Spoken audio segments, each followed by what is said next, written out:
Noorenseersant Urmas Talimaa Kuperjanovi pataljonist kirjutab.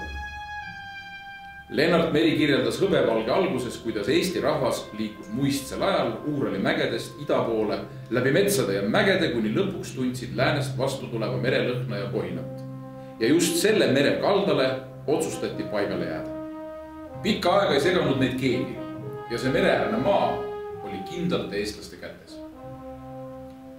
13. sajandil üle Euroopa valgustust toovatele ristisõdalastele vastupanemiseks oli Eesti rahvas aga liiga killustatud.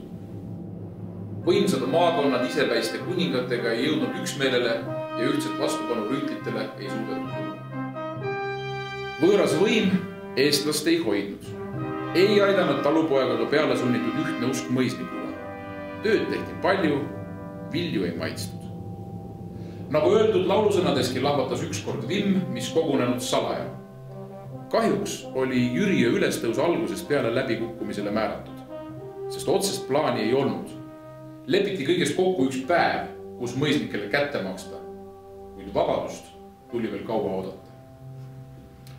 Sõjad võõra võimu all olid eestlastel alati laastavad, kuna asuti geograafiliselt väga hinnatud alal, kus said kokku 3-4 riigiväed. Kõige laastavam oli siiski Liivisõda, mis koos Katkuga viis rahva hukatuse äärele 70 000 hingeni. Esimene soodne hetk vabaduseks saabus 1918. aastal, kui esimest korda kuulutati välja Eesti Vabariik.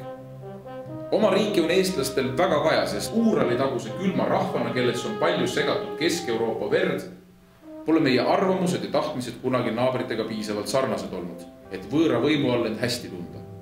Oma riik just ongi vahend, millega eestlane saab end tunda oma rahvana omal maal. Vabadusele järgnenud õitsaeg kestis vaid üürikesed 20 aastat. Kuni 1939. aastal kirjutati alla baaside lepingule ja anti oma riik käest. Kas oleks suudetud Nõukogude Liidu ja Saksamaa vägede pealetungile vastu panna? Ei saa öelda. Ehk mitte aga õigust oma riigile pärast sõda oleks vastu hakates oluliselt rohkem olnud. Kuid kuna me vabatahtlikult Nõukogude Liiduga ühinesime, ei tulnud ka keegi innukalt meid päästma.